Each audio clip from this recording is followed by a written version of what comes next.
Zo, we staan hier met de enige echte Aftershock. Nou, zo te zien heb jij je mondkapje al op.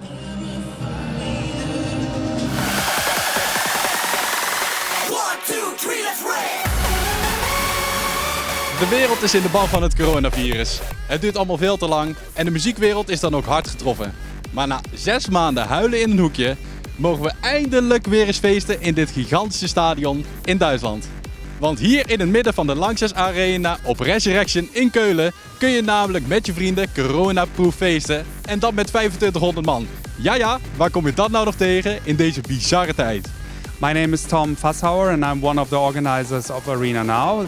What kind of measures did you take to let this event take place? We had several rules that we have to fulfill to do event like this in this kind of arena. For example, the capacity of the arena normally is 22,000 people, so we just have 2,500 this night, which is only 10% of the whole capacity. So this makes it possible to keep the distance between the people in the lower tiers or in the infield.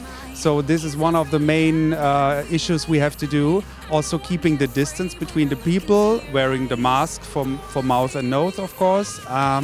And yeah, the rest is easy. One USP of the Concept Arena Now are the cubes, because they give the option to get together with 8 people to enjoy the show.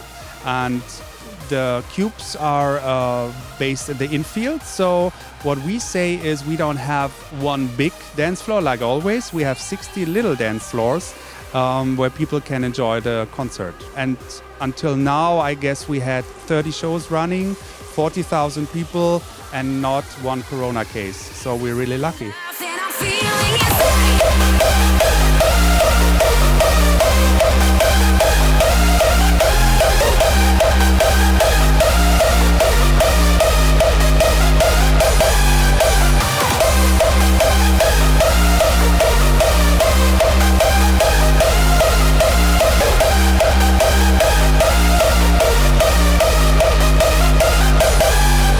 Mannen, het zijn natuurlijk vreemde tijden.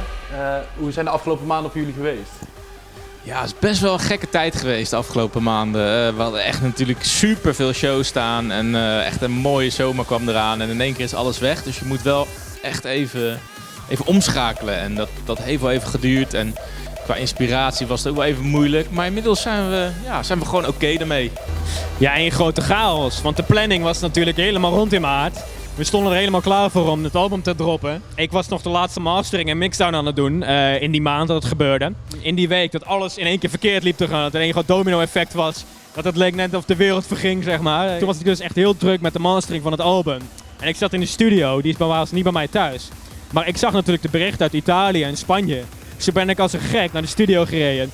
Heel mijn studio leeggehaald, naar huis verplaatst, want ik wilde dat album per se af hebben. Ik hoorde jou ook zeggen in de Music Mate Eric podcast, hoorde ik ook zeggen dat de laatste tijd dat jullie lekker in de flow zijn. Ja, wat Stefan zei in het begin was het even schakelen, maar als je het eenmaal hebt geaccepteerd hoe het is, dan kan je ook zeggen van oké, it is what it is en let's go forward, weet je wel. En nu zitten we gewoon echt wel lekker in de studio weer. We hebben weer een hoop ideeën. Ja, de laatste tijd gaat weer echt, laatste weken moet ik zeggen, gaat weer echt heel erg goed. Dus we kunnen niet wachten om weer verder te gaan. Wat vinden jullie van dit soort initiatieven? Helemaal corona-proof? Ja, zeker. Dat moedigen we echt zeker aan. En je gaat wel kijken van wat past bij ons. Dus waarin krijgen we nog wel echt die hardstyle feeling, weet je wel. Dus je moet wel kijken waarin kunnen we ons vinden. Maar ja, we supporten zeker zeg maar, de creatieve ondernemers of festivalorganisatoren die iets verzinnen om toch iets te doen. Want mensen hebben gewoon behoefte, onze fans hebben behoefte aan een feest. Wij hebben ook behoefte om onze muziek te draaien. Er is niets mooiers dan muziek maken en dat draaien voor onze fans. En die razend enthousiast zijn. Dus ja, nee, wij supporten dat volledig, zeker. Nou ja, kijk, ik moet heel eerlijk zijn. Ik heb een soort van geaccepteerd dat deze situatie kut is. En mij maakt het op zich niet heel veel uit als we zouden wachten totdat we weer volledig zouden kunnen gaan.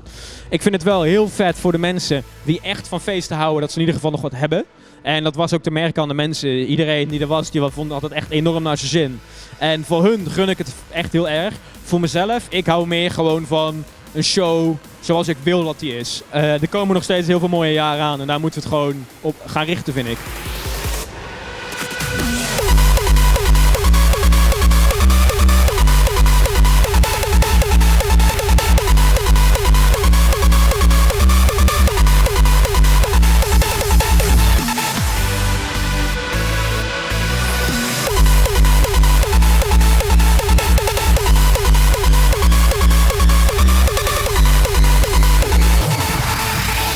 Ja, we staan hier met de organisatie van Musical Madness. Vandaag organiseren ze hier Resurrection.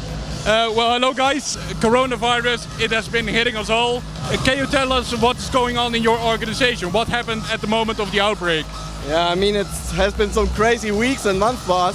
I mean, we've planned the Randy show, the We Rule the Night show in Dortmund in a big venue. Yeah, when all the outbreak, when the stuff happened, it was just a week before and we were actually not organizing anything and planning the show, but we were sitting before the TV and to check what is happening. Yeah, and then first we needed to get down the numbers. It was the first thing that came from the government.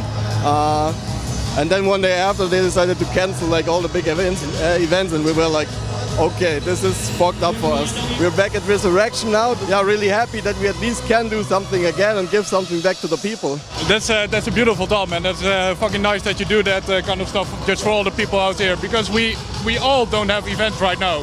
And if you look behind you right now, what are your feelings right now at this moment? Yeah, like the stress is gone now. Everything is good.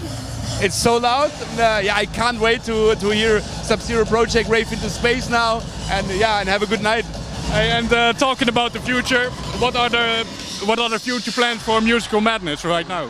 Right now we have some time to restructure everything and to see what we can do better and what we want to do more in the future. It's like focus on the Madness branding, on doing our own things to bring the name Madness in direct connection with hardstyle for the people in Germany. So if they see Madness somewhere, they know that sick hardstyle shit is going to happen basically, and that's what we're aiming for in the future.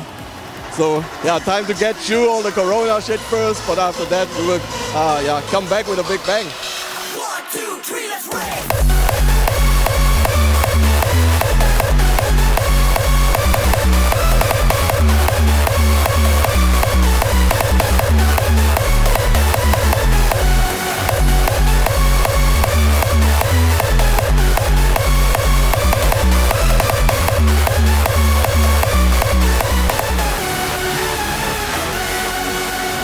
Na maandenlang geen feestje gehad te hebben, is initiatief als Resurrection echt de verademing. Tuurlijk, je moet een mondkapje wel eens op en het liefst weer gewoon rondlopen, vreemde mensen ontmoeten en dansen alsof je leven ervan afhangt. Maar echt waar, dit is een van de best beschikbare opties op dit moment om niet alleen je feestelijke ei kwijt te kunnen, maar ook om de evenementensector te ondersteunen. Hartstikke bedankt voor het kijken en hopelijk tot snel. Later!